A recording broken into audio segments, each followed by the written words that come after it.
Welcome everyone to AvoPod podcast, our special segment called Giving You the Business. Where we help you make your dollars make sense. Make your dollars make sense. And we have a special guest on with us today. Her name is Tara Lynn Townes. Now, Tara is the CEO of the Bullying Buddy LLC.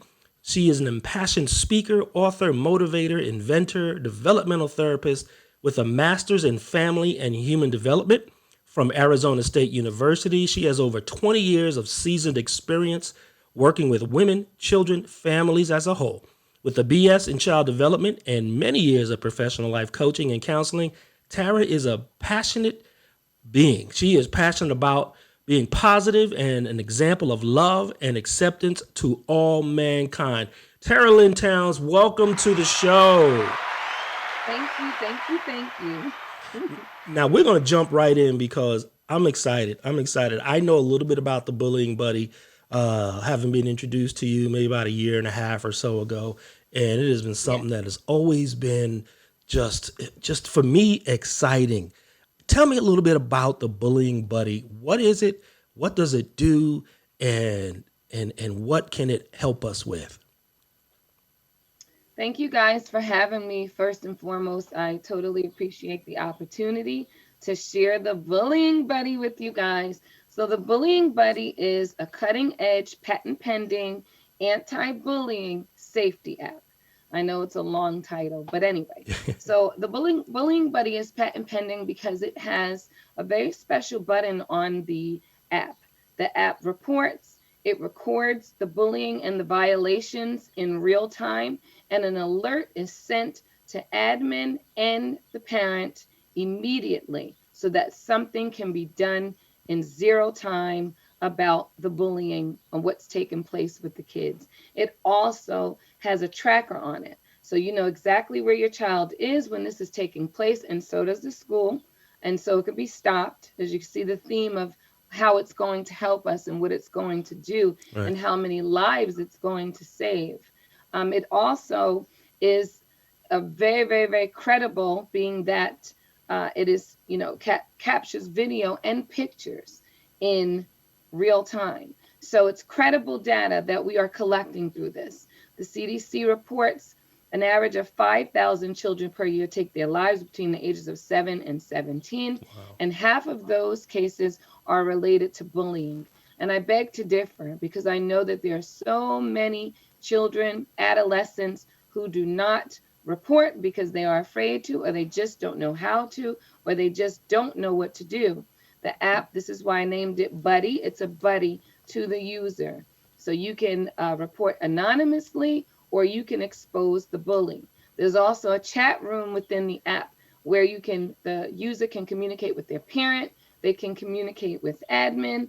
The bus driver is alerted when there's violations taking place on the bus. I mean, this app does so many things, but the bottom line is it's here to empower the user, whether you are the bully, whether you are the receiver. And we even put a place inside the app for the watcher. These are the kiddos who stand around and film the bullying taking place, and then they put it on social media. And then the child also becomes traumatized in the technical world on all of their medias, which is the number one right now leading type of bullying, which is cyberbullying. So we have thought of everything with this app.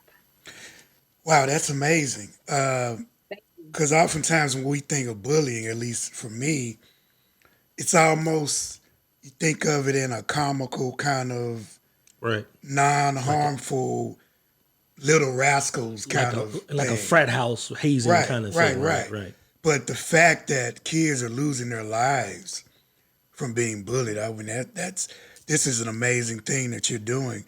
So during the pandemic, do you think the pandemic has created more of a sense of urgency when it comes to bullying and overall mental health for young people? Yes, I will say this. It's sad to say, but during the pandemic, obviously we became a virtual world, right? And then we also took our kiddos out of their social environment where they get to be them, connect with other, kiddos. and just have fun and live.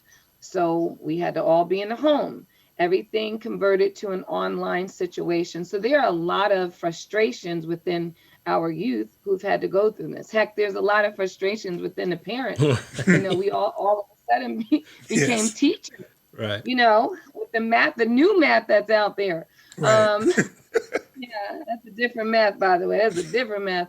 But anyway, I'm, saddened by the fact that the online cyberbullying went from 67% prior to the pandemic to 87%. And Wow. also in Nevada alone, just in Nevada, there were 18 kids that took their lives between the ages of 7 and 17. Our app, it provides the services for the users from kindergarten all the way to high school, and then we have an adult version. So So this is an app that you'll download on your phone, right? So yes, the children would have it as they go to school, right? yes, Because every kid has a phone nowadays, right? Right. They're in kindergarten, right? A bottle in one right hand here. and a phone in the other. There it is. There you go. I don't There know you- if you guys can see it.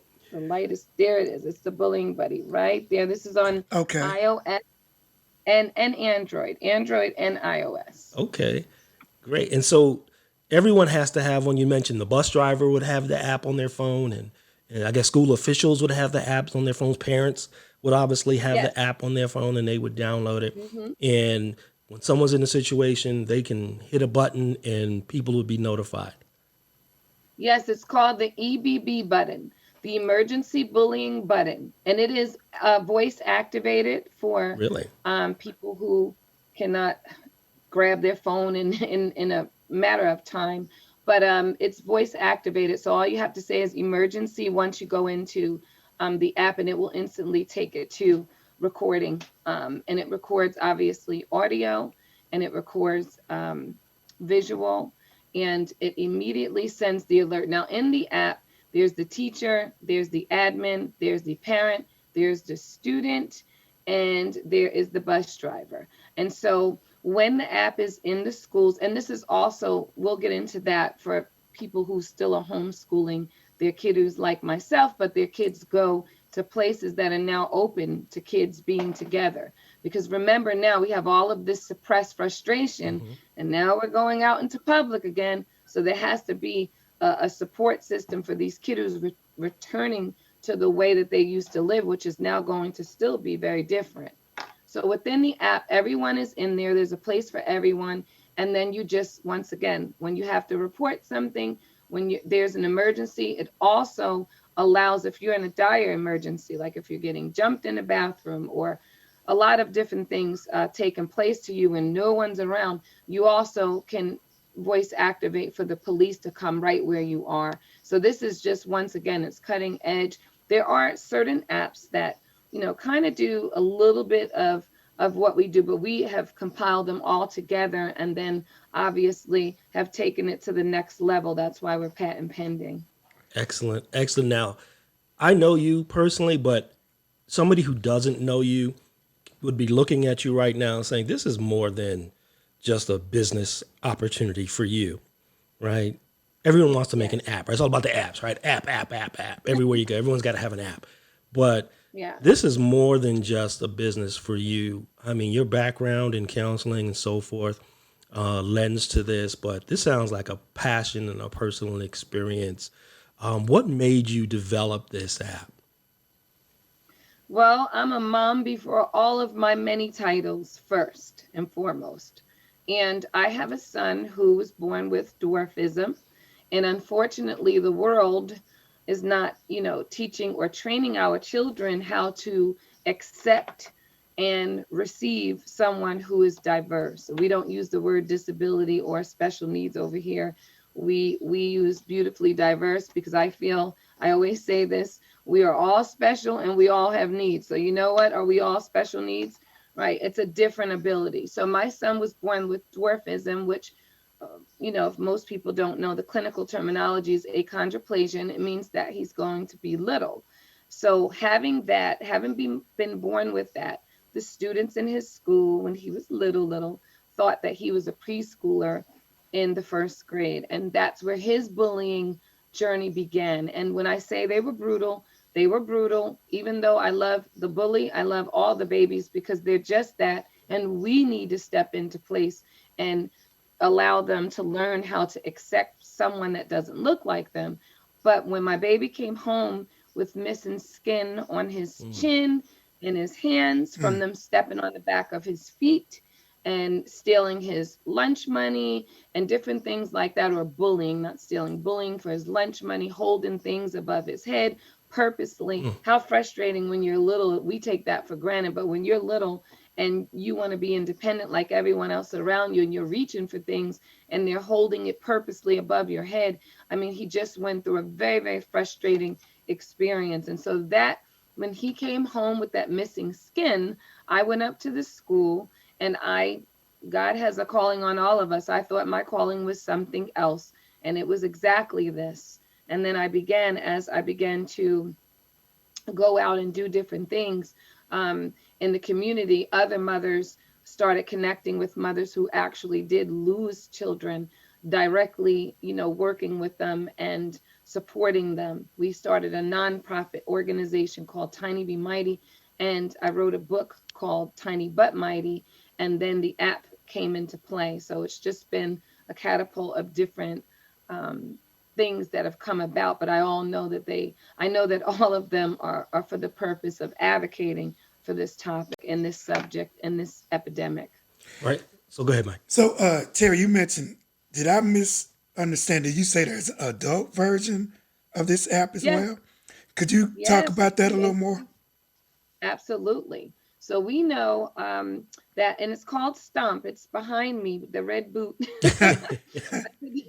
We're stomping out that behavior. Right. But Stomp is when I started speaking about the idea of, the app, the intellectual properties came to me.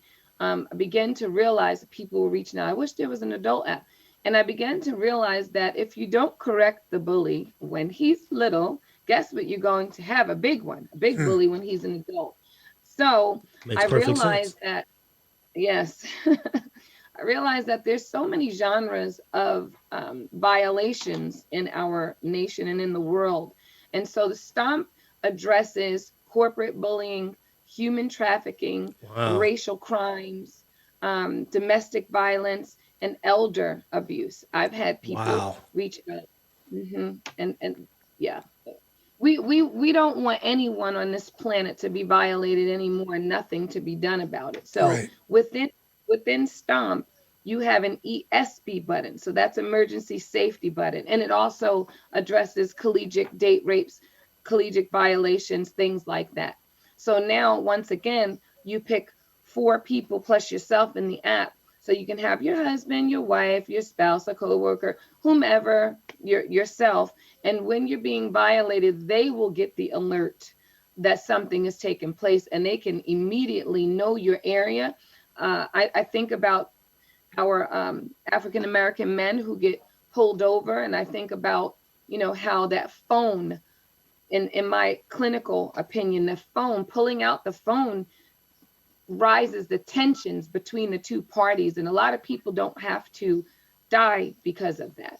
And so now you can be recorded and you don't have to pull out a phone. You can just say ESB or emergency and you have your watch on, and guess what? It's being recorded. Even if it's just the audio of what's happening, you can get a lot of information from the audio. You can say someone's name, they can respond, lots of things. And then once again, there is the same emergency button that can contact 911, so you don't have to wait, even if you're calling the police on the police, or even if you're in the middle of a domestic violence situation. We lose a lot of women and men, not just women, because they're in the height of it.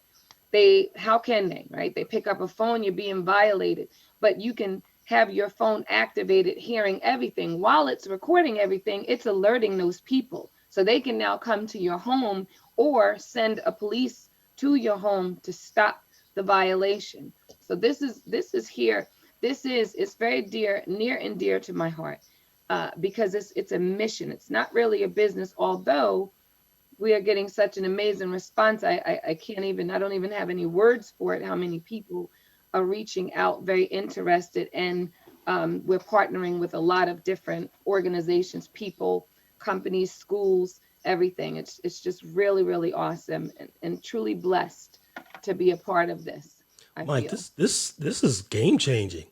It really Amen. is. It really Right. is. It's Thank you. like it's a shame that we living in a country or in a world that's become so mean, or maybe it's Yeah. always been this mean. I don't know that you would even need this, but this is phenomenal. This is game changing. I knew just a little bit about Yeah, Ken, it's been a about your while. origins, and I'm hearing all of this new stuff, and I'm like, wow, all of It's this, amazing. it is amazing. But I do have to ask one question. I know that you talked about how you had gone up to the school after, after you'd gotten a call notification, and tell the truth, you went up there and you was like slapping people out, right? Your neck was going. Come on, Tara, tell us the truth, right? You were No, jacking people up. You went up to the school like, not my son.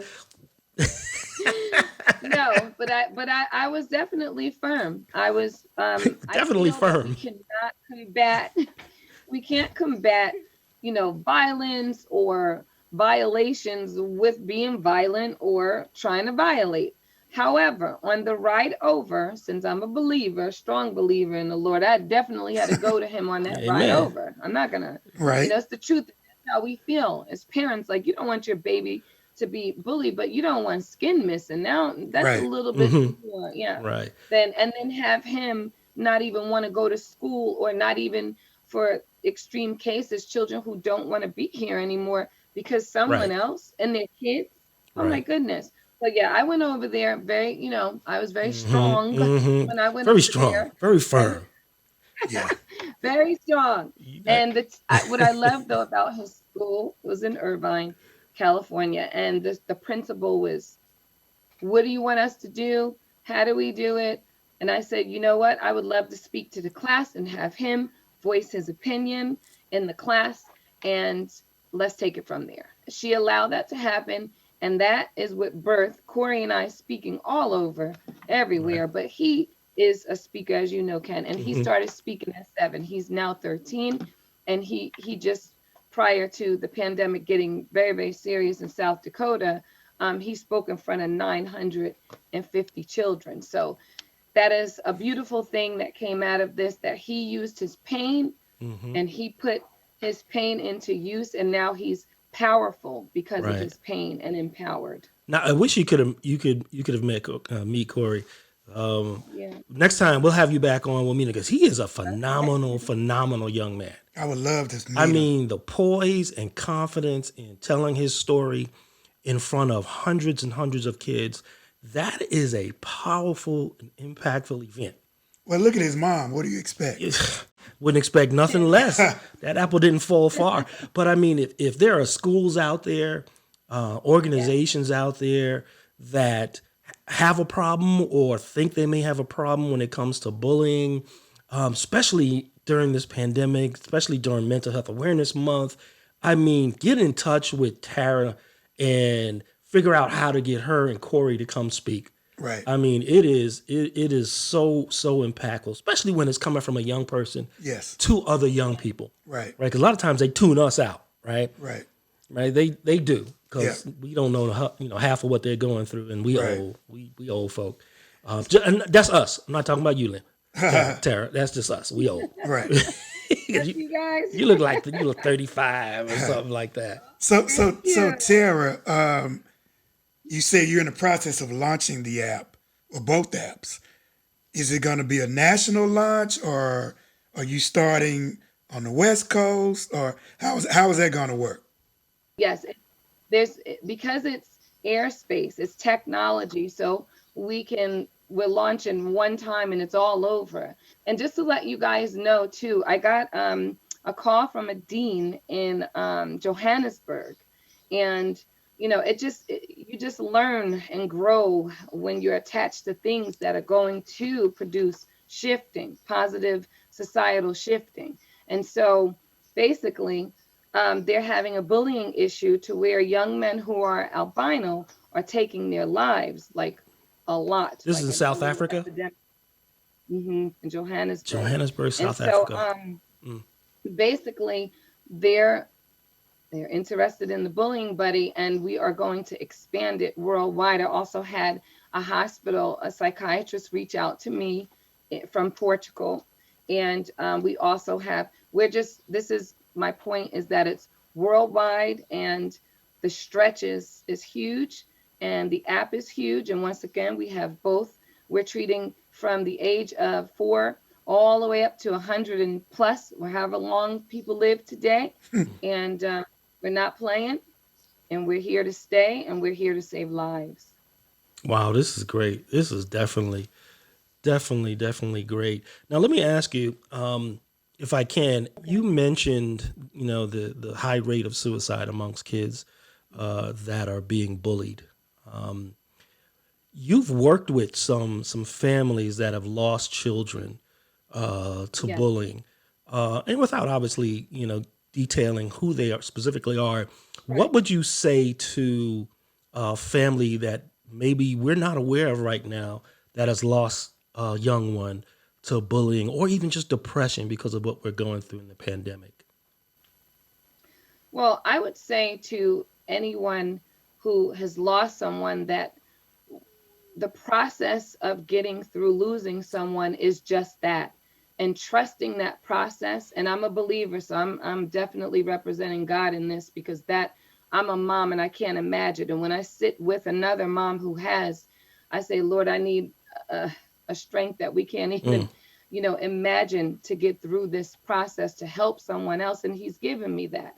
But my point is that when we think about depression and mental health and just the pressures, it's talking, it's speaking, it's getting it out. Because what happens with kids and just people in general, when they're truly suicidal, they become, they retract. And that could be normal, where parents mix, oh, he's just being a teen. Oh, she's just being a kid. Oh, she's just frustrating. But when they retract completely, and the communication line is cut off, and they begin to make peace with things, you must stay attached to how your child behaves, and in tune to how they behave, because they will start giving things away. They will ask for, in a couple of the cases, they asked for their favorite meal, and it was breakfast at dinner time, just kind of mm, strange behavior.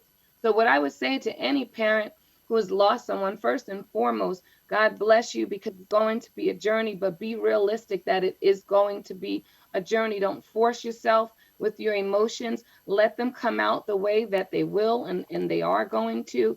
And just at first, have peace with that, because the road, not going to sugarcoat it, is not easy. I don't know this feeling. I'm around this feeling. I lost a baby, but not someone that's been in my life for 9 years or 10 years or 12 years, horrifically, due to another child or children, which is even more um, horrific.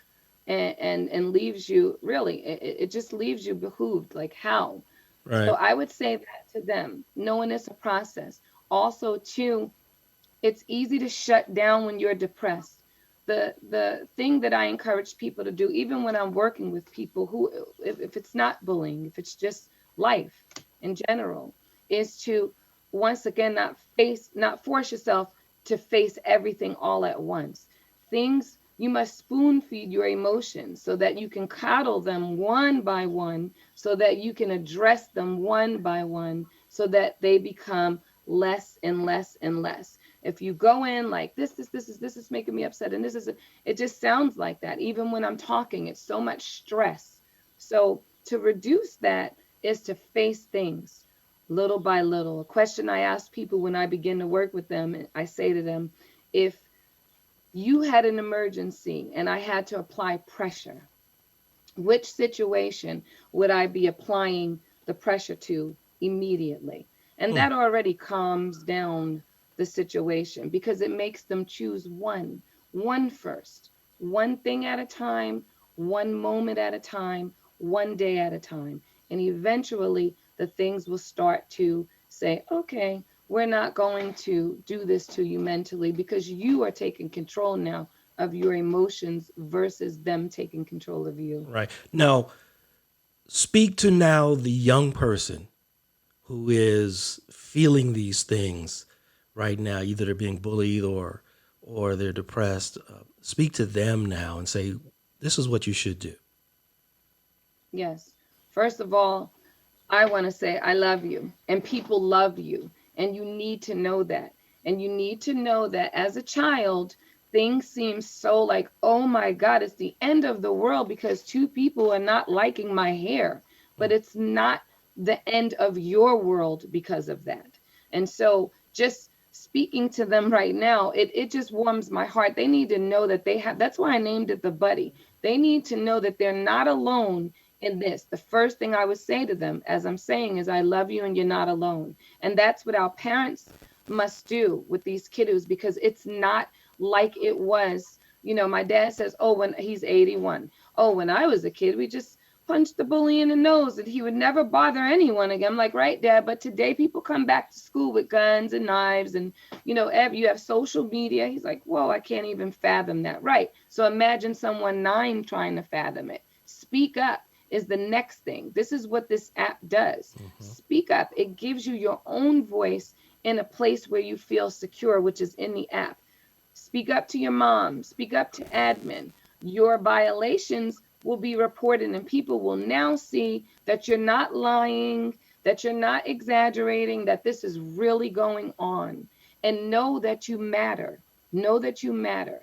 Pray, meditate, journal, do things that make you feel good, that relieve these stressors.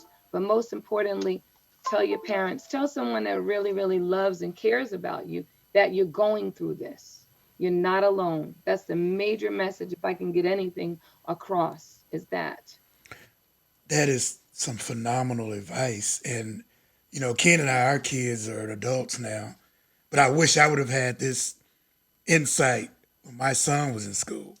Because I think he went through a little period. Yeah. My daughter did too. Yeah. And I was ready. It's funny how, as a parent, and this is why I joke with you about when you went up to the school, right? I know you were very strong, but you were classy and beautiful. It's funny how, as a parent, right, you know, you go into that mama bear mode, right? And I remember thinking one time when one of my daughters had this experience, she came home. I literally went through the process in my brain very calmly. Okay, I need to go kill somebody and then come back home and make dinner, Yes. Boy. right? Oh, yeah. Yeah. And it's really, you know, the thoughts I was having, and we had friends that have their kids went through some major bullying. But it seems as if the victim of the bullying gets victimized twice. He's victimized by the bully, Wow. but then when the light is shined on the bullying, he's like made to feel that there's something wrong with him. He's the one oftentimes being removed from the situation, being talked to, and the bully just goes on about his business. So hopefully this, what you're doing, will flip that around and make bullying not okay and not cool. And for parents of bullies as well, you know. 'Cause I think some parents know Right. that their kids are mean, Right. you know. Right. And that's what you kind of referred to, Tara, a little bit ago. The watcher, and then the parents of the bully. Tell us a little bit about what a watcher is. Yes. So I have 3 components and I have a book coming out. So Michael, you hit it on the head. I was like, oh my God, I'm like bursting with, you know, responding to that about the parents and them knowing. I Michael have a is book very coming astute. out We found that out yesterday. He's very astute. Yeah. in August called Are You Raising a Bully? This is what my next book is about. It's a guide to are you raising one? Because I believe that and know from research and many, many years of owning a daycare and a preschool, I got to observe kiddos from 3 all the way up to, you know, 13 every day. And what I know is that bullying and that trait begins in the pre-operational stage of development, which is 2 to about 3, 4-ish, not in middle school. That's where the characteristics are now showing up and behaving. But that characteristic or that character trait is in the pre-operational stage. And this is why we don't have the full resolution until now, because we're addressing it later on when now you have someone that is in who they're going to be. They're, standing their grounds in their identity. They're confused. They are insecure, and they're kids. They have emotional and developmental things going on and taking place that they really don't know how to compartmentalize. So the behaviors show out. And unfortunately, they show out on others. So I want to say one thing to the parents. Seriously, when you see your 2 or 3-year-old violating a pet, dragging them across the floor by the tail, or sibling rivalry, don't confuse the two. When you see the aggression on a level to intentionally hurt the other person, please don't put that on YouTube thinking it's funny, because it's not. It's Right. not cute. And this is why it encourages the behavior. It's not cute when 2-year-olds are doing this, and it's Right. just not. You're literally seriously shaping that behavior to continue. That's one thing. I wanted to say that the watcher is very important. So we have the bully, the watcher, and I call the receiver, because I don't want anyone to feel like or use the word that they are a victim. They are a victor of their circumstances once they know and Preach, know girl, what to preach. do and are shown what to do. So the watcher is very important, because he's the one who is not being violated. Don't you find that interesting? It's in my book. Why doesn't the bully him, right? He's not even doing the bullying, but he is a bystander that is watching. The bully chooses his person that he's going to violate by them being withdrawn, or them not having a lot of friends, or this is a typical psyche behind the bully, and who he chooses to victimize, right? But the watcher is watching. You're taking video. You're all in that time. You could be calling someone over to stop someone from getting. There was a little boy in California who was outside with a lot of kids, and they're leaving out, and another child comes up, he was 13, comes up, punches him in the face. But before that incline of the punch and the behavior, there's a lot of back and forth. There's kids laughing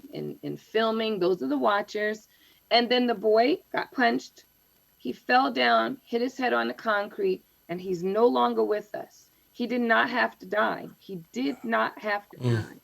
So the watcher is important. See, once again, this is taken too lightly. Oh, it's just kids horsing around. That is not horsing around someone who hits their head on concrete and is no longer alive at 13. How is that horsing around? Right. So the watcher is very, very important. That's why there's a special place in the app for them, that if the person who's being victimized cannot get to their phone, the watcher can get to their phone. He has his own little place in there, his own account, and he can video, and it goes still to admin, which is really, really awesome, because most of the time we get the aftermath when they record something, right? We see it Right. running down social media an hour later, and then the child dies a week later, or dies on the day, or it does not always have to be the death. But I'm bringing that up because we need to be edgy about this. It's no Right. more pushing this Right. under the rug. This is why it's still happening, and the numbers are not accurate. It's way more than what a 2,500 per year. That is not accurate. We just had 18 once again in just one state in Nevada since the pandemic. Wow. So that's what I would like to say, to parents. When you see these aggressive behaviors when they're little, yes, the little sass here and there, it's funny, the sarcasm, but when you see them, pulling the cat by the tail intentionally, not, children will investigate and things like that. Right. But Right. I'm talking to stick things up cats' noses and in their behinds. We hear it all in child development. That's something different. But I'm talking about stepping on a cat, hitting a dog, throwing things to make them hurt. If you do not address that in that time frame, just look out, because you're allowing that behavior. And if we don't address it once again in that pre-operational stage, guess what? It goes to middle Right. school, then it goes to young adult, high school, college, and then you have corporate people in powerful positions that bully people in the corporate workforce. So Wow. Didn't I tell you that she was going to bring it? You did. You did. You I did. told you she Yeah. was going to bring it. Yeah. Wow, this is excellent stuff. And I can we? usually, I forgot to tell you guys that we have a curriculum. uh-huh, I'm sorry, I didn't. I just don't want to forget that's this, and I okay. want the world to know. Yeah, you know the app. It it it puts the band-aid on the bleeding, so to speak, and it's huge and it's wonderful and it will save lives. But as a developmental therapist, I say, what now maintains that behavior? Because Hmm. we can stop it, right, in that moment in time. But what's the long-term maintenance on this? So we have a curriculum now, and it's so exciting too. This is also cutting edge. It is an empathy-based experiential curriculum, and this curriculum could be used in schools, group homes, convalescent homes for elders. There's tons of exercises and things to redirect negativity in the brain.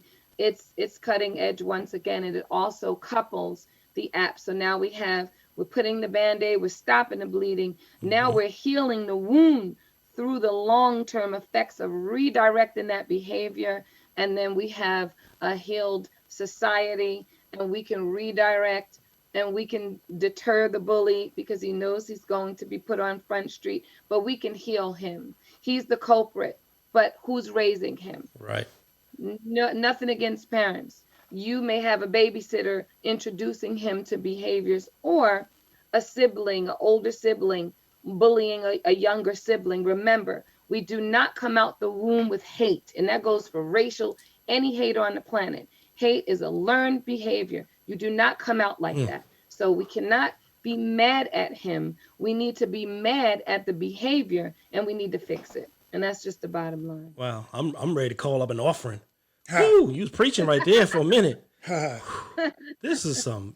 Well, we have a uh, nonprofit organization. Ha. we definitely. And I got your text about the app party, so I'm gonna forward that out to as many people as I can. Oh, thank you so much. I appreciate that, King. Yeah, love your I really passion. Love your passion. Let me ask you this: have you during this pandemic, and we ask everyone this, during this pandemic, have you personally picked up any new hobbies or any new interests, things that you do for you? technology. Okay. The joke, and can you know this about me? But not any longer. You know, when you do something new, you learn something new. Hmm. And I was afraid of technology. And I have, my team and one of my teammates saying, Lord, you gave her the idea of an app? Because all I knew how to do was ask my kids to help me download an app. I don't know how to use them. I only use my email for emailing people. And it's so funny, but facing your fears, I call it exposure therapy in my world. I just did not, I was not a techie person. And not saying I'm, like top notch techie right now, but I'll tell you one thing, I know a back end now. I know the meanings of terminologies. So I just want to say I connected to my technical There side you that I go. never knew that I had. And voila, look what we have because of it. The pandemic, honestly, in my opinion, has birthed a lot of people who wanted to do something Yes. different, or who wanted to be entrepreneurs. It gave them an opportunity to let them know that it's reachable because the distractions were shut down. Right. So, technology, that's an answer to your Okay. question. That's a good answer. Wow. So Tara, we really appreciate you coming on. I've learned Thank so you. much from listening to Thank you you. today. And I feel kind of bad that I wasn't more aware, you know? Yeah. I just really wasn't aware that the magnitude and the impact of bullying. So I really Yeah. appreciate what you're doing, how you're shedding a light on this, and how you're trying to solve the problem. So Amen. Thank you. before we let you go, tell people one more time how they can get the apps and how they can follow what you're doing. Okay. So following what I'm doing, I'm all over social media. So Bullying Buddy on Instagram, Bullying Buddy on Facebook, my personal Tara Lynn Townes on Instagram or Facebook. I'm on LinkedIn. As far as the app, it is on iOS, it is on Android, it is on the tablets, both iOS, everything. And the watch is coming in a few weeks, so we're excited about that. So once again, it's on everything. And how you can read about everything that I spoke about and more is on bullyingbuddy.world, because this is a global issue. It's not a .com, which is a state or one country issue. But that's where you can read about everything. I'm also available to speak. My son, once again, Encore, is available to speak. We do workshops, we have packets, we have everything, and it's all on bullyingbuddy.world. If you need someone to speak to a group of people and help them understand this subject, you need to call Tara. Thank you, Karen. Her and her son will blow you away. She is so talented. Thank you. You do so many things, but you know there's one other thing that you haven't mentioned. You also sing. I sing, I do. And you got a video out there somewhere, don't you? We have a single. Wow. What's the name of it? It's called About Love, and we'll be releasing it shortly in September. Re-releasing, should I say. But this song I wrote to Corey, and it's called About Love, and it just, proves the inspiration, a daily dose of inspiration that he gives me. And it's about being, different and people loving you anyway. And I'm just so excited about that as well. What don't you do? Once again, it's called About Love. What don't you do? I don't know. Can you am cook? Busy, right? Can you cook? Definitely am busy. Can you cook? Yes, I just made a pot of vegetable soup yesterday. And the family said, "What meat did you flavor this with?" It was amazing. And I said, "No meat. It's all." I don't Perfect. know. I'm not very athletic. How about that one? Neither are we. Join the club. The hoop, I tell my daughter, the hoop keeps messing me up. It keeps moving Right. out my way. That kind of stuff. Right. It's the hoop. It's the hoop. It's the hoop. It's not me or the ball. Well, Tara, Mike, any last words? No. Phenomenal. Tara, thank you so much for joining us. This was wonderful. Good to catch up with you again, and great to share this information out there to all our listeners, everybody. Tara Lynn Townes, CEO of the Bullying Buddy. She's an author, motivator, inventor, developmental therapist, and singer. And a cook. And you can cook. Make some good soup. Woo! Lord have mercy. What more could you ask for? We love Tara. Thank you so much for being a part of the show. Thank you. I appreciate it.